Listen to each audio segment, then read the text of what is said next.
Элеонор Фарджем. Хочу Луну. Голова. Такая круглая, вся серебряная.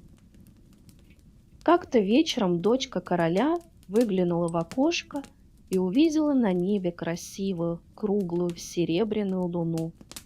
Она протянула вверх руки, но дотянуться до луны не могла. Тогда она поднялась на чердак, приставила стул к открытому люку и вылезла на крышу. Но и оттуда достать луну не смогла. Она вскарабкалась на самую высокую дымовую трубу, но до луны все равно не достала и горько-горько расплакалась. Мимо пролетала летучая мышь и спросила: «О чем ты плачешь, дочка короля?» «Хочу луну, а достать не могу», — ответила принцесса. «Пожалуй, и я не смогу», — вздохнула летучая мышь. «Но я полечу и попрошу ночь, она тебе поможет». Летучая мышь улетела, а дочка короля осталась на крыше горько плакать о луне. Настало утро. Совсем уже расцвело. Проснулась ласточка, которая жила под крышей. Она увидела дочку короля и спросила: «О чем ты плачешь?» «Хочу луну», — ответила принцесса. Лично я предпочитаю солнце», — заметила ласточка. «Но все равно, я сейчас полечу и попрошу день, он тебе поможет». И ласточка полетела навстречу дню. А в королевском дворце тем временем начался ужасный переполох. Нянька пошла будить дочку короля и нашла ее кровать пустой.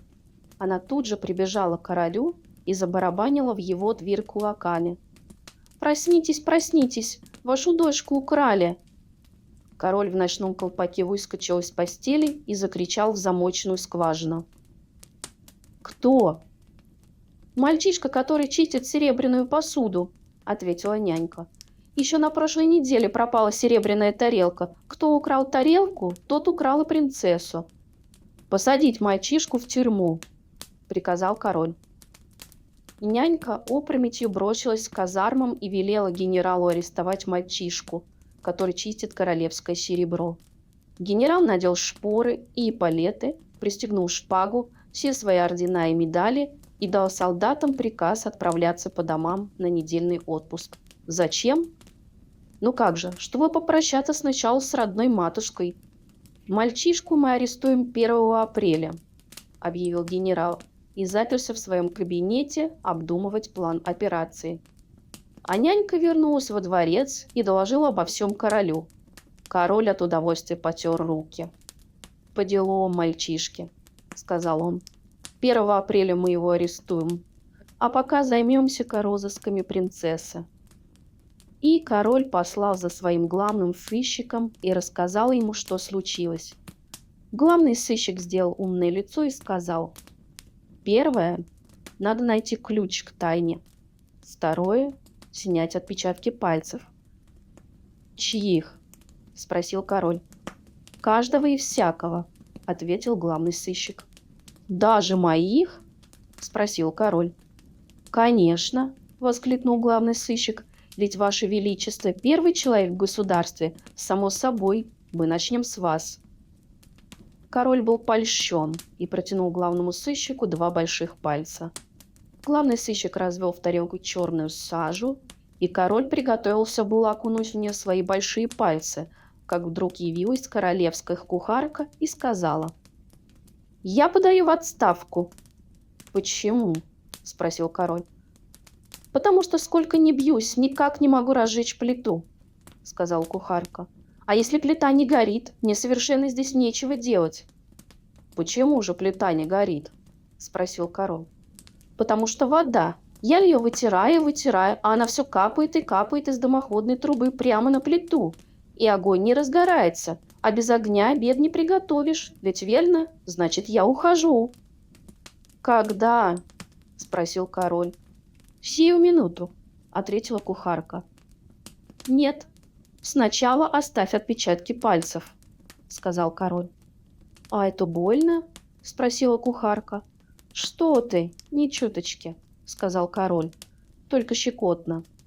Кухарка оставила отпечатки пальцев и ушла упаковывать свои сундуки и корзины.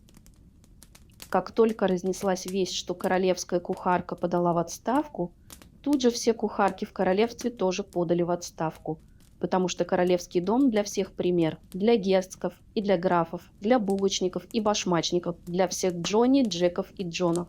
Ну не глупо ли? И вот что из этого вышло. Но всего, что из этого вышло, в одной главе не расскажешь.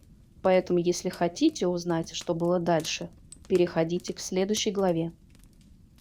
Глава «Ночь не права». Полетела летучая мышь на поиски ночи, чтобы рассказать ей про дочку короля. Да найти ночь было нелегко, хотя тут и там уже мелькала ночная тень. Наконец летучая мышь встретила ночь в лесу. Она наводила там свой порядок. Если какой-нибудь цветок забыл закрыть глаза на ночь, она тихонько дула на него, и цветок сворачивал свои лепестки. Если дерево дрожало во сне всеми своими листочками, ночь ласково прикасалась к нему, и оно переставало дрожать. Если птенец пищал в гнезде, она гладила его по спинке, и он снова засыпал. А вот сову или ночную бабочку ночь будила. «Не дремлите, вставайте, летайте!» И сова покидала свое уютное дупло, а ночная бабочка — зеленый лист, и летели по разным ночным делам. Летучая мышь опустилась на плечо ночи. «Тебе что, малютка?» — спросила ночь. «Я прилетела сказать, что дочка короля хочет луну». «Луну? С неба луну?» — удивилась ночь. «Нет, я не могу обойтись без луны. Так и передай дочке короля». «Ах, она горько-горько плачет и просит у тебя луну, добрая матушка ночь», — сказала летучая мышь. «Как не стыдно!» — рассердилась матушка ночь. «Ты только подумай, что получится, если все матери будут давать детям все, что они вздумают попросить. Назови мне хоть одну серьезную причину, почему я должна отдать дочке короля луну. Тогда посмотрим». Летучая мышь подумала и сказала: «Потому что у нее серые глаза, черные волосы и белая кожа». «Но какая же это причина?» «Нет, нет, ступай, у меня еще так много дел». И ночь сняла летучую мышь со своего плеча и исчезла в лесной чаще. А летучая мышь надулась от обиды и повисла на ветке дерева вниз головой. Из дупла высунулась сова и спросила: «Ты говоришь, у нее серые глаза?» «Ну да, серые, как сумерки». Из норки выглянул крот и спросил: «Ты говоришь, у нее черные волосы?» «Ну да, чернее тени». На лист присела ночная бабочка. «Ты говоришь, у нее белая кожа?» — спросила она. «Белее света звезд». И серая сова решила: «Значит, она нам сестра, и мы должны постоять за нее. Если ей хочется луну, надо отдать ей луну. Ночь не права». «Ночь не права», — согласился крот. «Ночь не права», — повторила ночная бабочка. А легкий ветерок подхватил эти слова и разнес по всему свету. «Ночь не права, ночь не права, ночь не права», — шептал ветер. И все дети тьмы сошлись послушать его. И совы, и лисы, и ночные певцы, козадои, соловьи, и мотыльки, и мыши, и белки, и даже кошки, разгуливающие по крышам. А послушав ветер, сами стали повторять: «Ночь не права, ночь не права, ночь не права». «Вы слышали новость?» — пропищала мышка мотыльку. «Ночь не права». «Конечно, не права», — сказал мотылек. «Я всегда это говорил». А соловей пел об этом так громко, что его песня донеслась до звезд, и звезды стали повторять за ним: «Ночь не права, ночь не права». «Что вы говорите?» — спросила луна, выплывшая на середину небосклона. «Мы говорим и повторяем, и будем повторять до утра, что ночь не права». «Тише, тише», — сказала луна. «Не спешите говорить так. Лучше обдумаем и обсудим все хорошенько. Подождем до 1 апреля, и тогда решим, права ночь или не права. А сейчас все по домам, скоро уже день. Голова, долой день. Когда дети тьмы разошлись по домам и настал рассвет, ласточка полетела искать день, чтобы сказать ему про дочку короля, которая плачет о луне. Она увидела, как день выходит из-за моря, оставляя золотистые следы на песке. «Ты словно первый жаворонок», — сказал день к ласточке. «Почему так рано?» «Потому что дочка короля горько плачет. Она хочет луну и не может достать». «Какой вздор», — сказал день. «И только из-за этого ты поспешила мне навстречу? Но почему мы должны отдать ей луну?» «Потому...» И ласточка задумалась, чтобы найти ответ. «Ну, потому что у нее голубые глаза, золотые волосы и розовые щечки». «Какая она богатая», — сказал день. «Зачем же ей еще и луну? Или ты хочешь поссорить меня с матушкой ночью, лишь бы высохли слезы на глазах у дочки короля? Лети-ка лучше, дитя мое, по своим делам, а я приму за свои». Из берега моря день перешагнул сразу на луга, позолотив цветы и траву. Из горного озера высунула голову красная рыбка и спросила: «Ты говоришь, у нее голубые глаза?» «Голубые, как небо», — ответила ласточка. С утеса свесила голову ромашка. «И золотые волосы?» — спросила она. «Как лучи солнца», — ответила ласточка. Чайка застыла в вышине, чтобы спросить: «И розовые щечки?» «Розовые, как рассвет», — ответила ласточка. «Значит, она нам сестра?» — громко крикнула чайка и нырнула вниз с высоты. «И если она просит луну, надо дать ей луну. День не прав, что не хочет отдать ей луну. Долой день!» «Долой день!» — подхватила ромашка. «Долой день!» — повторила за ней красная рыбка. А ветер отнес их слова к морю, и волны подхватили их и унесли к другим берегам. И все дети света стали повторять за ним: «Долой день! Долой день! Долой день!» И попугаи, и обезьяны, и даже слоны и шакалы. А жаворонок выводил такие голосистые трели, что солнце спасило его. «О чем ты?» «Долой день! Долой день! Долой день!» — звенел жаворонок. «Только не сегодня», — сказала солнце. «С этим спешить никогда не стоит. Надо все обдумать и обсудить. Подождем до 1 апреля, а там решим, прогнать день или простить». Голова по следам принцессы. Тем временем королевские сыщики пустились по городу на розыски принцессы. Кто выбрал главные улицы, а кто закоулки, кто рыскал по паркам, а кто заглядывал в кабачки и таверны. И всюду они находили подозрительные следы и подозрительных личностей и спешили с ними во дворец к королю. Сыщик первый переоделся ночным сторожем и не успел выйти на улицу, как тут же увидел бродягу в лохмотьях, который крепко спал на траве под деревом. «Подозрительный тип», — подумал сыщик и, склонившись над спящим, крикнул ему прямо в ухо: «Где королевская дочка? Признавайся!» Бродяга приоткрыл один глаз и пробормотал: «Первый переулок направо, второй налево», и захраплел снова. Сыщик бросился в переулок направо, затем повернул налево и очутился перед кабачком «Свиная голова». В кабачке на деревянных лавках за длинным столом сидели 19 веселых моряков. Они только-только вернулись из дальнего плавания к Гавайским островам, и тощий хозяин, и толстая хозяйка угощали их добрым элем. Сыщик отвел хозяйку с хозяином в сторону и строго спросил: «Где королевская дочка?» «Какая такая дочка?» – спросил хозяин.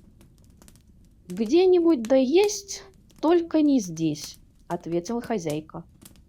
«Ах, вы еще будете отпираться?» – рассердился сыщик. «Руки вверх!» И он арестовал хозяйку с хозяином, а потом, для большего спокойствия, и 19 веселых моряков, и велел всем следовать за ним во дворец. А по дороге, для его большего спокойствия, арестовал и бродягу, спавшего на траве под деревом, и привел их всех к королю. «Кто такие?» – спросил король. «Подозрительные личности, ваше величество», – сказал сыщик. «Вот он, – и сыщик указал на бродягу, – сказал, что ваша дочка у них». И он указал на хозяйку с хозяином. «А они отпираются. Значит, кто-то из них говорит неправду». «Тем хуже для них», – сказал король. «Всех подозрительных личностей в тюрьму. И если до 1 апреля они не докажут, что ни в чем не виноваты, мы их строго накажем, а вы получите награду». Следом за сыщиком первым к королю явился сыщик второй, переодетый покупателем, а с ним продавец тканей, 43 продавщицы, няня и ребенок в коляске, да еще 118 покупателей. «Кто такие?» – спросил король. «Подозрительные личности, ваше величество», – сказал сыщик второй. «Я заметил коляску с ребенком перед магазином тканей и полчаса наблюдал за ним. И все полчаса ребенок в коляске хныкал самым подозрительным образом. А когда я строго спросил его, где королевская дочка, он расплакался еще пуще и не дал мне никаких объяснений. Тогда я вошел в магазин, увидел перед прилавком няню. Продавец отмеривал ей кусок какой-то материи. «Чем это вы тут занимаетесь?» – спросил я. «А какое вам дело?» – сказала няня. Тогда я выхватил у нее кусок этой материи. Вот смотрите. И сыщик вытащил из кармана кусок ситца в цветочек. «А для чего он?» – спросил король. Именно этот вопрос я и задал няне. Но она ответила: «Это не мужское дело». И так и не захотела признаться. Пришлось мне арестовать ее, а также всех, кто находился в это время в магазине, а заодно и ребенка в коляске. «Вы правильно поступили», – похвалил его король. «И если до 1 апреля они не докажут, что не виноваты, мы их строго накажем, а вас наградим». И он приказал отвезти в тюрьму няню с ребенком в коляске, продавца тканей и 43 продавщицы, а заодно и 118 покупателей, которые оказались в случайном магазине. Только их увели, как явился сыщик третий, переодетый почтальоном, а за ним 423 корреспондента. «Кто такие?» – спросил король. «Подозрительные личности, ваше величество», – сказал сыщик третий. «Не захотели сказать, что они написали в своих письмах, и я арестовал их за сокрытие тайны». «Прекрасно!» – воскликнул король. «И если до 1 апреля они не признаются, мы их строго накажем, а вас наградим». Не прошло и часа, как к королю явился сыщик четвертый, переодетый билетным контролером, а с ним 975 пассажиров, которые купили железнодорожные билеты, чтобы зачем-то уехать из города. А вслед за ним сыщик пятый, переодетый библиотекарем, а с ними 2314 читателей, которые почему-то спрашивали в библиотеке только романы про разные приключения, похищения и страшные тайны. Конечно, все это были весьма подозрительные личности, и всех их бросили в тюрьму до поры до времени, пока они не придумают себе оправдание. А не придумают, тем хуже для них. 1 апреля будут строго наказаны. Глава «Барабанщик Джонни Дженкинсон». А солдаты королевской армии спешили по домам на недельный отпуск, чтобы перед ответственной операцией проститься с родной матушкой. Барабанщик Джонни Дженкинсон постучал барабанной палочкой в дверь своей хижины. Там-та-да-там, там-та-да-там. Услышав знакомый стук, матушка бросилась отворять дверь. Увидев Джонни, она всплеснула руками и кинулась ему на шею. «Неужели это ты, Джонни? Неужели ты?» Словно не могла поверить своим глазам. «Ясное дело, я, мам», — ответил Джонни. «А что у нас сегодня на ужин?» «Отец, иди-ка сюда!» — крикнула миссис Джон Дженкинсон. Из сада пришел мистер Джон Дженкинсон и, увидев сына, так и плюхнулся на стул и тоже задымил трубкой, чтобы скрыть свое волнение. «Какими судьбами ты здесь, Джонни?» – спросила матушка. «А мы-то думали, ты в дальних краях». «У меня недельный отпуск, ма», – сказал Джонни. «Все солдаты получили на неделю отпуск». «Почему вдруг?» Джонни принял таинственный вид. «Об этом нам не сказали, но догадаться нетрудно. Предстоит что-то?» «Неужели война?» – прошептал мистер Джон Дженкинсон. «А что же еще, отец?» – ответил Джонни. «С кем война, Джонни?» – спросил миссис Джон Дженкинсон. «Ну, это держит в строжайшей тайне, ма», – ответил Джонни. «Правда, никто не может запретить нам строить догадки. Некоторые, например, считают, что это будет война с Северным Королем, ну а другие, что с Южным. Лично я думаю, что...» Но тут он замолчал, так как не успел еще решить, что же лично он думает. «Уж не хочешь ли ты сказать, Джонни, что война и с тем, и с другим, с двумя сразу?» – в страхе проговорила миссис Джон Дженкинсон. «Отчего же нет?» – сказал Джонни и зажмурил один глаз для пущей важности. «Вот напасть-то!» – простонала миссис Джон Дженкинсон. «Обоих вместе нам никогда не одолеть. Никогда!» «Положитесь на нас, ма», – гордо сказал Джонни и дал дробь по барабану. «Нам бы получше набить животы, и тогда любого врага мы разобьем. Так что у нас сегодня на ужин, ма?» Миссис Джон Дженкинсон спрятала лицо в передник и расплакалась. «Ничего, Джонни, ровным счетом ничего. Все кухарки в королевстве подали в отставку». «Да ты что, ма?» – скричал Джонни, начиная сердиться. «Когда это мы в доме держали кухарку? Ты ж сама всегда стряпала». «Ну и что?» – возразила матушка, вытирая глаза, гордо посмотрела на сына. «Раз я стряпала, значит, я кухарка, имею право, как все кухарки, подать в отставку». «Ну зачем, ма?» «А как же иначе? Королевская кухарка подала 3-го дня в отставку, а за ней и все остальные кухарки в королевстве. Не могу же я отстать от них». Джонни опустился на стул рядом с отцом. «Так значит, отпуск у меня испорчен», – проговорил он. «Но что хуже всего, значит, и у всех наших ребят отпуск испорчен. Нет, вы себе не представляете, что значит для солдата еда, когда он приходит домой в отпуск». «Не только для солдата в отпуске», – заметил мистер Джон Дженкинсон, попыхивая трубочкой, чтобы скрыть свои чувства. «Для других тоже». «А что же ты делаешь, па, когда приходит время обедать?» – спросил Джонни. «Иду в кабачок покурить», – сказал мистер Джон Дженкинсон. «Ну, пошли вместе», – сказал Джонни. И отец с сыном печальными отправились в соседний кабачок. А в кабачке собрались все мужчины деревни, куда им было еще пойти, раз женщины отказались для них готовить. И возмущений против женщин все росло. День ото дня мужчины становились все злее и злее, а женщины все упрямее и упрямее. «Где завтрак? Где обед? Где ужин?» – сердились мужчины. «Король же обходится без завтрака, без обеда и без ужина», – возражали женщины. «А чем вы лучше короля?» Скоро уже по всей стране мужчины собирались в кабачках, чтобы выражать свое возмущение. Наконец они решили, если будет так продолжаться, и женщины не начнут готовить, они перестанут работать. «Только надо действовать дружно», – сказал отец Джонни. «Давайте все перестанем работать 1 апреля». И его слово, точно лесной пожар, облетело все города и деревни в королевстве. И все мужчины, до одного, поклялись, если их не начнут кормить, 1 апреля бросить работу. А все солдаты, которые пришли домой на недельный отпуск, поклялись, что если их не будут кормить, они не пойдут воевать. Глава 1 апреля. И вот настало 1 апреля.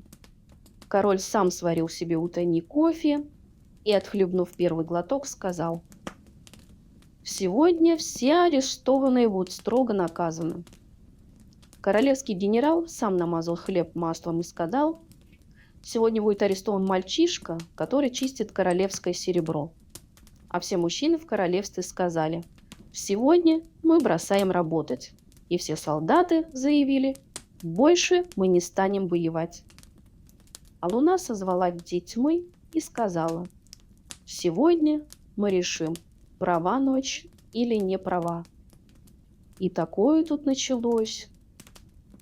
Генерал приказал своим полковникам вернуть всех солдат из отпуска, чтобы они арестовали мальчишку, который чистит королевское серебро. Но солдаты не захотели. «Почему?» – спросил генерал своих полковников. «Почему?» – спросили полковники своих солдат. Первым ответил барабанщик Джонни. «Потому что солдат такой же мужчина, как все, а все мужчины поклялись 1 апреля бросить работу». «Почему?» – спросили полковники, гневно прихлопнув шпорами. «Потому что пока королевская кухарка не начнет готовить для короля, все женщины в королевстве не станут готовить для мужчин, а на пустой желудок ни один мужчина не станет работать». Полковники доложили об этом генералу, а генерал, тряхнув сердито своими орденами и медалями, пошел сказать королю, что надо немедленно вернуть королевскую кухарку. Король немедленно послал за кухаркой, она пришла на кухню, увидела, что на плиту все еще капает вода, а стало быть, разжечь огонь будет невозможно, и сказала: «Видите, плита не горит, значит, я не могу готовить и ухожу». «Постой», — сказал король и приказал своему генералу: «Арестуйте мою кухарку». «Не могу, Ваше Величество», — сказал генерал. «Как так?» — изумился король. «С одной стороны, я королевский генерал, что верно, то верно, но в то же время я мужчина, и пока моя жена не начнет меня кормить, я не могу работать». «А как же будет с арестованными?» — спросил король. «Сегодня их должны наказать». «Придется им остаться безнаказанными, потому что никто в королевстве не работает и некому их наказывать». «Но это же светопреставление!» — воскликнул король. И тут в самом деле началось светопреставление, или, как говорят ученые, затмение Луны.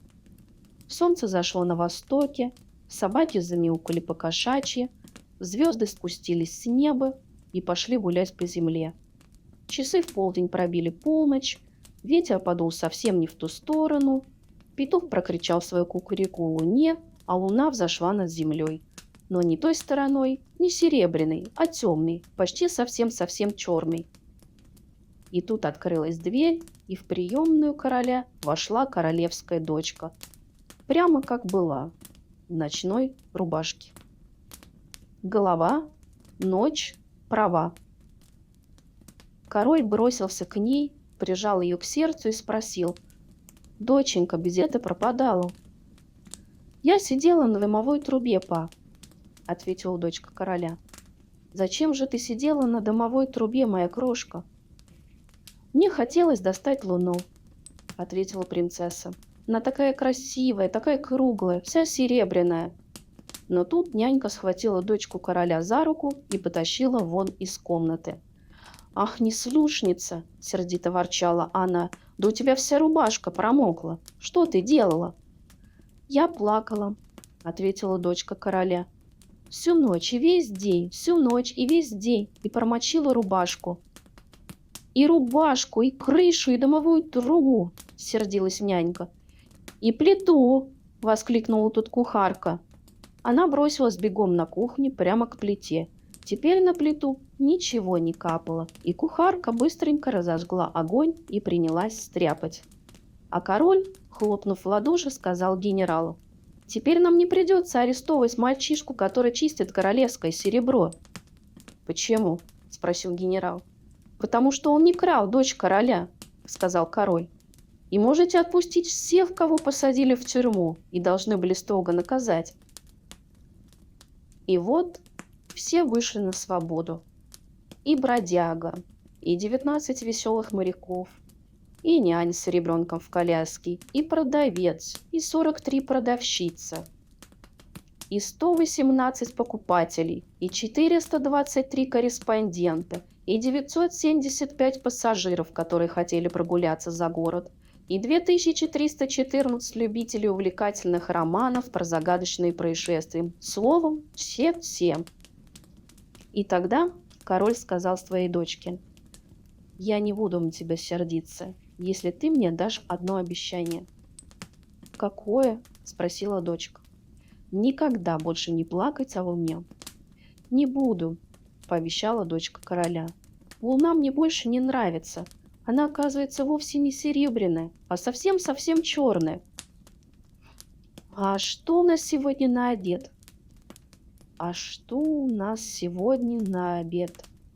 Этот вопрос быстрее молнии облетел все королевство, и быстрее молнии женщины принялись за свои горшки и кастрюли, а мужчины за свою работу. И солнце снова взошло с востока, часы в полдень пробили 12, собаки залаяли, кошки замяукали, а ветер подул куда следует, и дети тьмы сказали: «А выходит, ночь права, ночь права, ночь права, ночь права». «И да здравствует день!» — подхватили дети солнца. «Да здравствует день!»